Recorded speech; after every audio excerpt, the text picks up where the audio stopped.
ก่อนอื่นก็ขอสบายดีนับถือหักแพงทุกท่านเนาะ ต่อไปนี้ก็สิได้ออกแถลงการมีคำเห็นเนาะแสดงก่อนอื่นก็ขอแสดงความเคารพนับถือและหักแพงท่านเดชจิวังและแขกทุกท่านที่มาในงานนี้ก่อนอื่นแห่งดีในนามเลขาธิการเอกขององค์การองค์การผู้สันติภาพและประชาธิปไตยหรือว่า LCPD พลสป ที่ได้ถึงแต่งตั้งเป็นทางการจากองค์การได้ขอมอบรวมในพิธีอันรับเลื่อนทาน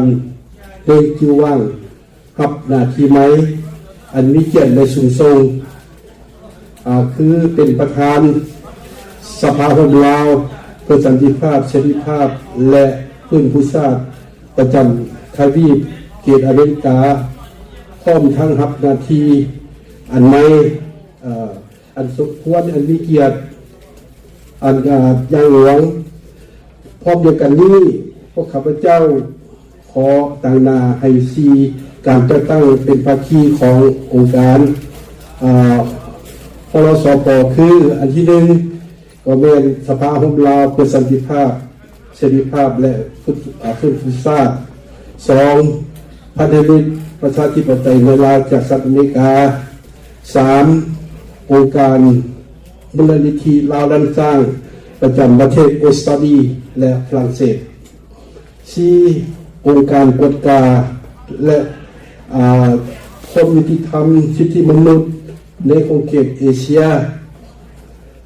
ของพลสปและพร้อมทางข้าพเจ้าเองก็แสดงความยอมรับสรรเสริญท่านเป็นอย่างสูง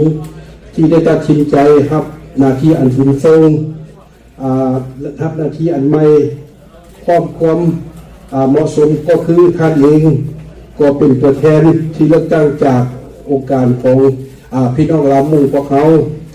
ลากาอย่างนี้ว่าพวกเขาจะมีการต่อสู้สืบต่อจากอันยาวนานเนื่องจากบรรพบุรุษของลาวก็มาจากพญามรปโมก็คือทานดังคนบางตาวและ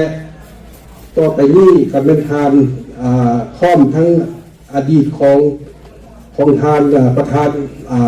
วังจุ้งที่ได้รับไปแล้วพวกข้าพเจ้าพร้อมทั้งทีมงานซึ่งมีทานเพงแก้ว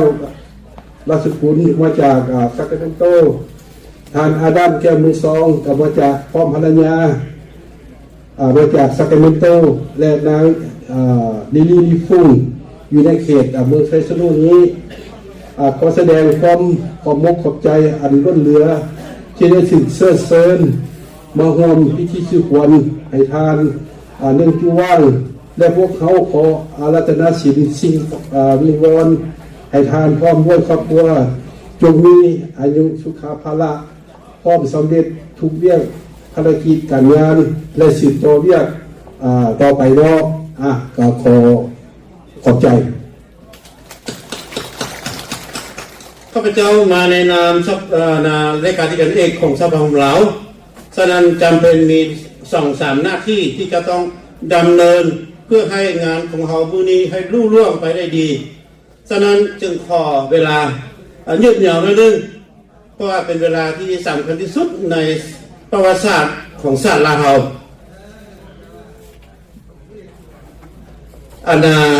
ขอเรียนท่านปัตตานีชื่อพร้อมด้วยภรรยาและสมาชิกครอบครัวของพระยานรัตน์ประมุขในปรังเปาทุกท่านเรียนท่านประธานดร.บังนาด้วยพร้อมด้วยคณะกรรมการทุกแผนก